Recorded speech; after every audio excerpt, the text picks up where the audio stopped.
Welcome back to the Joseph Graham Show. Today I'm super excited. I have Logan Mulligan from Digital Sonder. Now, here's the cool thing. If you've seen my website, he actually was a videographer that I used. He actually did the stuff on there for me. So, like, this isn't just me finding some cool videographer. Like, I actually worked with Logan and some other people on a team that he was working on in the past.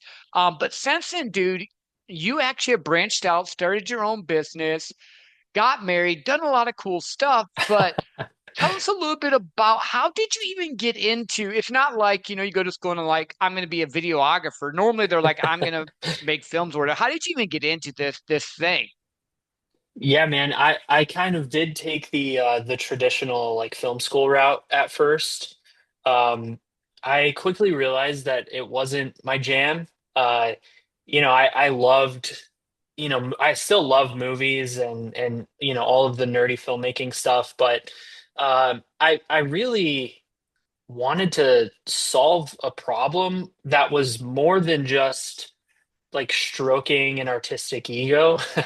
And so once I started kind of, working with like marketing agencies and really working with like small businesses, that was kind of when just like the desire for video like storytelling kind of exploded. So after I dropped out of film school, um, I just started freelancing, just picking up any kind of gig that I could, whether that was just like filming a quinceañera or, finding friends who made music and trying to shoot some music videos. Just trying to find my way of around a camera and ways that I could, make some money on the side with my camera. And it eventually just evolved to now to where, it's a full-time business for us. My wife and I run our video agency. We work with other creatives. We're able to branch out, expand our crew sometimes and our team sometimes, and yeah, it's just a lot of fun. So it's kind of been a long journey to get here, but we're super stoked to be where we're at. No, and I love that because here's the thing. It's the entrepreneurial journey. You started out, you had a passion, you had something you were good at. And like you said, you were doing quinceañeras, you were doing music, you were doing whatever you could so that you could start to develop the craft to the point where you got strong enough and you built up faith in yourself enough to actually start your own business, which can still be scary, but Hmm. has worked out well for you. Couple things. We're going to talk about why you decided to and how that process, but then I want to kind of dig into your brain because there's a lot of people here that are posting videos that are trying to build a brand, build a market, and you definitely have some insights into that. But did you just get to the point where you were like ready to just go on your own? Or like, I know I fell into sales because my job went away. Like the job I had before was gone. So I had, Yeah. okay, am I going to go into sales? Am I going to do whatever? And I picked up a sales gig and then I fell in love with it. So how did your story progress? Because again, I know you, as you built your way up, you worked for different agencies, different things. What Mhm. was the pivotal point that said, no, you know what? I'm just going to do my thing. Yeah, that's a really good question. I think there's probably a couple of moments. Like I don't know if I have just like one moment that was, it's kind of a couple along the way, but um I remember there was like at one point I was delivering pizzas and I was just so sick of the grind of having a pizza delivery job. Like I was working crazy long hours, just coming home every single day smelling like a pizza restaurant. And Yeah. I was so sick of that, just like that grind. And it just wasn't like there's nothing creatively fulfilling about delivering pizzas at all. And so that's where I really started to just kind of hustle. And Mhm. it really, you mentioned just like having the confidence and the faith in myself to be able to do that. And like that's such a big part of it is like you have to be able to look in the mirror and say, I can do this and I am capable to do this, because otherwise, I was, if I didn't do that, I wouldn't have been able to take meetings to talk to people, to tell them that what I do costs money, that whole thing. So um, that I would say that was like one pivotal moment is was then, and that's when I really started, taking freelancing seriously. Um, and just trying to build up a client base. And then the moment where we kind of just went all in with this was when my wife and I were working at the same marketing agency, and she had been let go. And at that time, we were, kind of building some things on the side to eventually, maybe go into this full time. The timeline wasn't really there yet, and honestly, like we weren't really ready to do it in our minds. We didn't feel like it, but after she lost the job, and we just kind of looked at ourselves, and we were like, it's go time. This feels like a sign to kind of just go for it. And so we didn't really give ourselves an option. We got married and then went on our honeymoon. And the day we came back from our honeymoon, we were full-time business owners. So uh, Nice. yeah, so Well, just kind but of, I love went that. with it. No, no, here's the thing. No one is ever ready for it, whether it's a sales job, whether it's starting your business, whether it's Yeah, starting a marriage, whatever. You're never ready for it. There's no, like the fully movies agree. paint this perfect picture. It's never that way. But you said a few things. One, I had been training and practicing and starting to build it on the side. Two, I had an event where my wife was no longer working for this corporation and we had to make a decision for us. So you took your talents, your knowledge, your wisdom, stepped out in faith and belief in yourself, because you mentioned that, which is huge, and Hmm. launched forward. Now, the key there is this: you're willing to take a risk.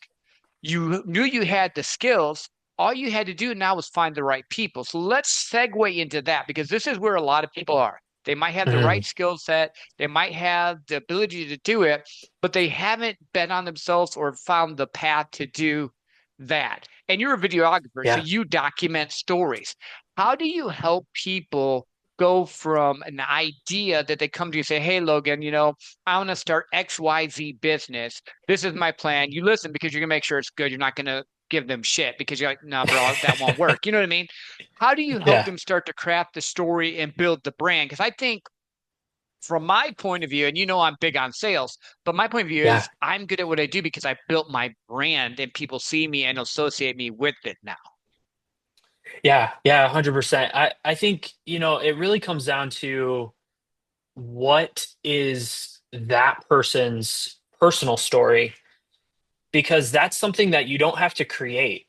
That's something that if I ask somebody the right questions, that story gets told exactly how it's supposed to get told. It's easier for a business owner, or a solopreneur, or any kind of anyone in any industry. It's easy for them to leverage storytelling by starting with telling their own story. It's the one thing that every single person has that is the true differentiator that nobody else can take from them, nobody else has. And so when you just like put a magnifying glass on that and start asking the right, type of strategy questions to pull that story out, that's where I like to start every single time, because it just gets people talking. It's not any kind of like formal big like parade hurrah like process. Because when you start doing that kind of stuff, people get uncomfortable, they clam up. But if you just start asking people about their story, people love talking about themselves. Mhm. And so it's really easy to build that kind of foundational storytelling piece. Gotcha. And so, with what you guys are doing, are you working more with just like I would call their foundational story, or are you helping people produce content? I know you're not like a content, like you're the videographer. You're not the one going and saying post a billion videos a week, but are you helping Yeah. them set up that type of path, or what do you even suggest on helping build your brand? Yeah, so we help people from anywhere kind of in their process. We've helped people with launching, and they have a fresh concept that they're just getting started with, and they really feel like having some storytelling video would help them launch and into the marketplace. Um, but then we've also, just help people on a campaign basis if there's a one-off kind of, offer that they're putting together and they want some help with generating some kind of leads or, running some kind of ads. We'll put together that video for them. You're right. We're not huge on like the content creation. We do have, some clients where we are shooting some social media content, but we really just try to be intentional with it. And I don't know that I'm probably not the guy that's going to start preaching volume to people because some people just they don't have the capacity to be digging in to social media every second of every day. But Hmm. I think it comes down to intentionality. And so, um, yeah, we kind of help all types of organizations, in all different facets of their process.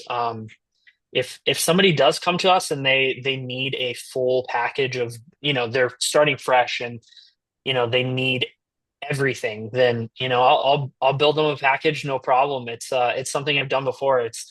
We like to start with a foundational core piece of content called like a brand story video, and Hmm. so that what we do from there is we build off of that. So we tell their story, we just really develop that brand trust piece of content, and then from there, we try to, if we can implement testimonial videos, we like to implement those.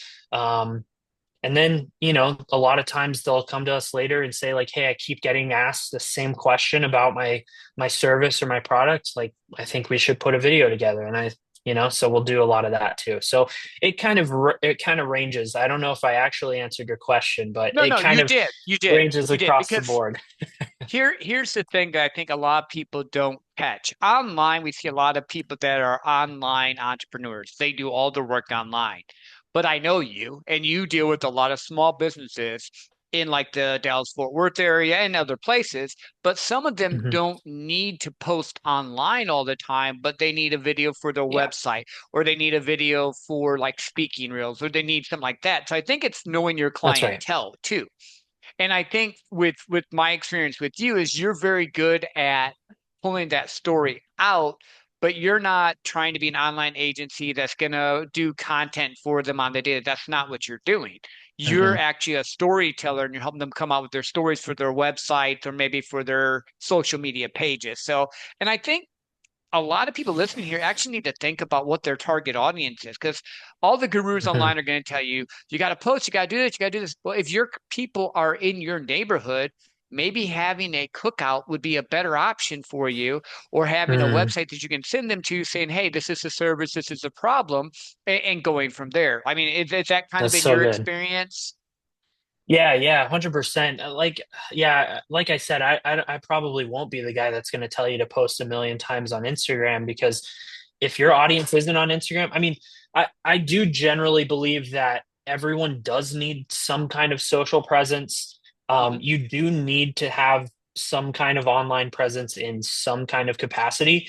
And I think there's just like a general side effect of what I do where and I do feel like I tend to fight it a little bit, but I do think that long form storytelling isn't going away, Hmm. even though we do get told that like everybody's attention span is shortening, blah blah blah.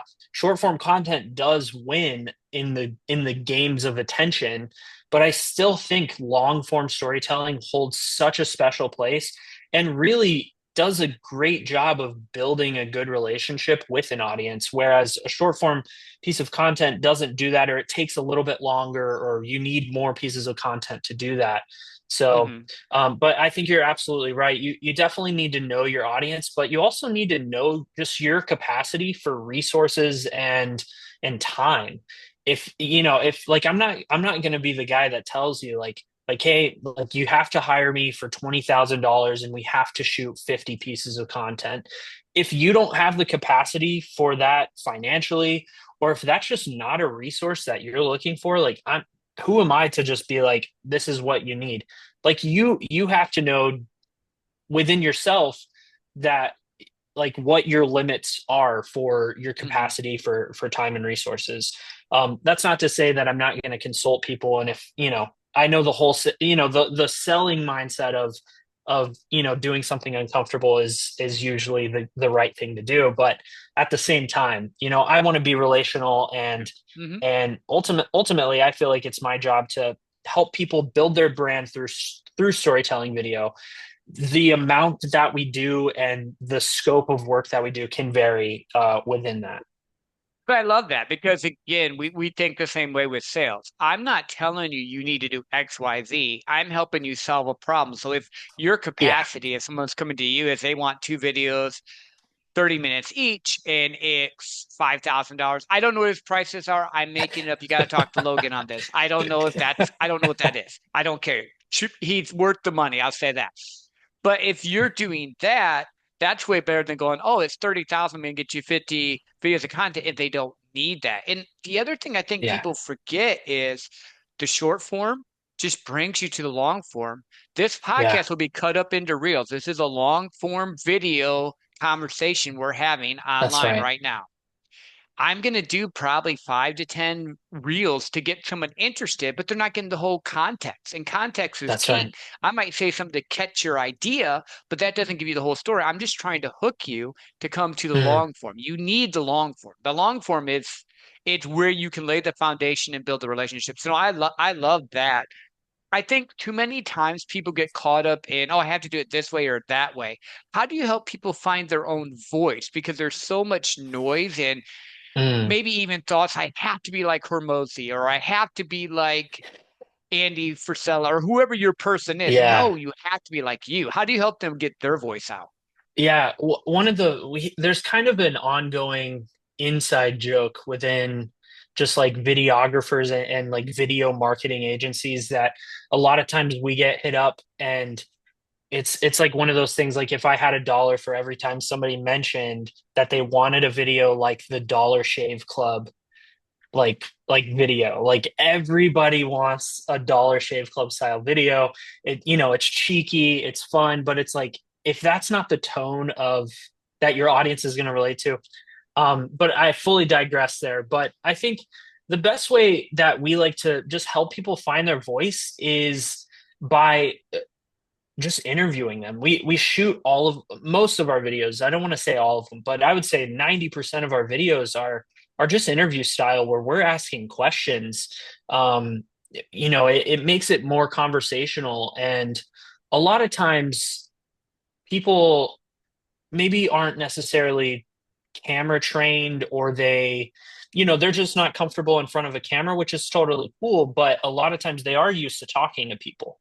if they Mhm. if they are a business owner, or something like that, they're either used to giving keynotes, or just general sales meetings and that kind of thing. So if I can come in and just ask them some questions, just make it a one-on-one conversation, and really just get them to dial in on that, and not really worry about all the lights and all the cameras around. Like that's I feel like is the best way to hone in on somebody's brand voice, is just by asking them questions. Again, just getting them to talk about themselves, because I feel, we everybody knows that to be a good salesperson, you have to care about your customer first. But I feel like to care about your customer first, you also have to care about yourself. Mhm. You have to really believe in what you're saying. You have to believe that you are solving their problem. And as much as that it might be a little bit of ego on the front end, I think that helps you to be able to magnify your relationship building skills, is by Mhm. just being able to talk about yourself and appreciate yourself, and know that what you do solves a problem. Yeah, no, I love that. I think anyone that starts business has to have a little ego, but ego's not a bad thing.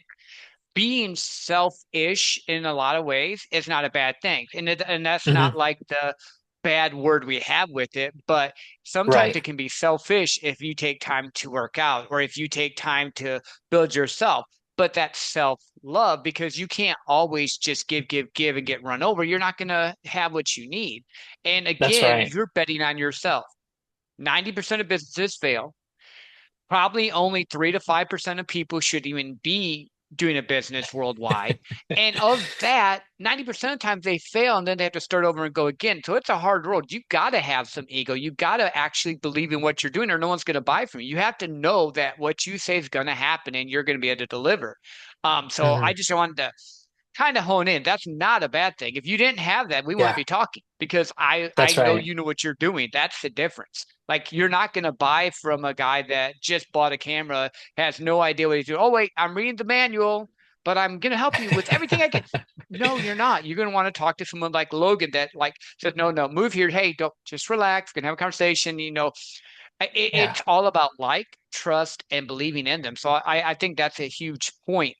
Um, with all the different stuff you've done and all, have you run into any people where you've just been like, and I've done this on my podcast before and stuff, it's kind of funny, like, yeah, this just didn't work for me. We're not going to do it.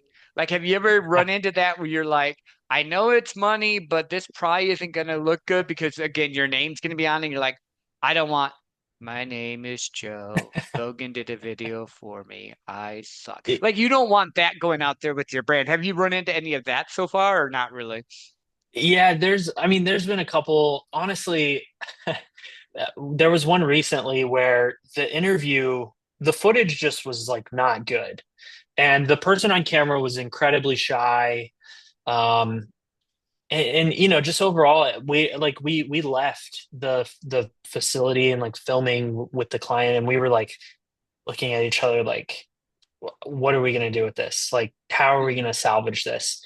But I I ended up like I don't know if this is just a testament to me or what, like as a video editor or what, but I pulled something together that ended up being like pretty good. And the music tied in, the music really helped. A lot of times Hmm. as video editors, we can rely on music to do a lot of heavy lifting for us to, just build an emotional moment. Um, and so yeah, there that we had that moment recently where it was just like, oh man, this person was not good on video. And then we also had a moment recently where I would say it was probably an L on our part where, the what we created just ended up missing the mark a little bit. And that was tough to navigate, because I felt like we went into the production and the shoot and everything with full confidence that we would be able to help this person. But then, after they saw the edits, they weren't happy with them. And so, then that brings Hmm. other things that we have to navigate. And so, yeah, I mean, it happens. Sometimes some people aren't good on camera and you have to pivot. But other times we're able to salvage what we can. I think ultimately you have to just remember, like, we're working with people, and Yeah. and ourselves included, like everybody's a person and everybody is so different. That's part of why we named our business the way that we did. Sonder, it's the philosophical idea that everyone has a unique and vivid life just as much as you Hmm. do. And so, I think it's a constant reminder of like people are people and not everybody's the same, and that's the best part about it. Yeah. No, dude, I love that because right there, you actually gave more credibility than the person that says, no, everything we do is perfect. We have all this stuff right. Da, da, da, da, da. Because I think what people forget in sales and business and all is that there's the human element. And if you're honest with people, you look at it and go, oh, this didn't work, but you tried to make it right. With the other person, when it wasn't as exciting, you're like, well, maybe I can add some music. Maybe I can do this to enhance what it Mhm. is. That's why hiring someone like you makes sense because you are able to come in and do things in a way that if you're doing it by yourself, you want to know, like, I am not a videographer. I finally have a Logic Tech camera for my podcast. When I started out, dude, I was so low key cheap on the thing because I was just starting out 3 years ago. I was using an HP computer camera from the computer, not like a HP cam, like the crappy camera that comes with the computer, the one that makes you look fuzzy. Yeah. And I was talking to Yeah. millionaires and business owners on my show with that for like the first 100 episodes until I upgraded. So it's always, you got to have the right people in your corner, but I love that aspect of it. Um, Mm. I'm going to, well, actually, let's do this. Where can people find you? Yeah, I'm on Instagram. at Logan R Mulligan. And then we're on Instagram as well with our business account. It's just at Digital Sonder, SONDERCO. And then our website is just digitalsonder.co. Awesome. And I recommend, especially in the Dallas Fort Worth area, because they're local, you can do the face to face. I'm sure they will travel and they will charge a premium and you should pay it. Um, I want to kind of shift to a little bit more fun aspect. I like talk business, but sometimes like you're into Yeah, movies, you're into videos and all. What yeah, type of movies do you even like? Like, are you an action guy? Are you a horror guy? Are you a romance guy? I man. don't think you're a romance guy. You might be, but I don't get Man, that vibe. I could probably surprise you with some of my movie tastes. All right. Top five I'm a favorite movies. oh God, hardest question ever. Okay, so I'm gonna go. I've been obsessed with There Will Be Blood. Hmm. Uh, the Paul Thomas Anderson movie. That movie has like consumed my life recently. Oppenheimer, huge Christopher Nolan fan. Loved Oppenheimer. I saw it 3 times in the theater. Love that movie. Midsommar by Ari Aster. I pretty much love everything that guy does. I'm a huge A24 fan, so anything like artistic, but also like kind of like emotionally unsettling is my jam. Um, let's see. That's 3. Hmm. Number 4, I'm gonna go No Country for Old Men. Hmm. Love just love everything about that movie. Number 5, let's go. There's a Spike Jonze movie that I love called Her, with Joaquin Phoenix. That movie, yeah, I love that movie. So No, that's awesome, dude. I again, I like to get into people's minds, and some of those, it's almost like you're an old soul, and you have a yeah, like a yeah, kind of a weird eclectic thought process, which is great. But for a yeah. filmography type of person or videographer, like I can see that kind of flow there. Are you a Marvel or a DC guy, or you just don't care about? No, I'm not a huge superhero movie guy. I I can I mean like I grew up when I was in like middle school and high school. That's when those the Avengers movies first started coming out. So like of course I saw all of those, and I think I probably appreciate those ones a little, the older ones a little bit more than the newer ones. But I don't really have a huge opinion on them. I know like Martin Scorsese uh has gotten some heat because he called them what does he call them? He calls them like amusement park movies or something. Mhm. And Oh, like they are. I don't know. Yeah, yeah, I think, maybe there's some truth there, but if people like them, I don't have a problem with it. I think, whatever gets people to keep going to the movies is cool, because I think going to experience a movie like that is just like you have to do it on a big screen with the Mhm. overpriced concessions and all that. So, Yes, you got to have that experience. Uh, do you read books? Are you a book guy at all? man, I used to not be, but my wife is a huge reader. Like she will read so many books in a year, and like it actually inspired me to start reading. So I have been reading a little bit more. Like I do like nonfiction. Like I'll read like business books and like marketing books and stuff. But recently this year I started reading like nonfiction, or fiction. I started Mhm. reading like fiction books, and yeah, I've enjoyed it. I'm not like a fast reader, and I definitely prefer to wait for the movie to come out. But oh, yeah, I've been liking reading lately. No, I love that. I love that. I am a reader. I read fancy books. I read business books. I do all that type of stuff. As Yeah, we start to land a plane, though, is there anything on brand, videography, telling your story, anything that we missed or maybe just didn't cover?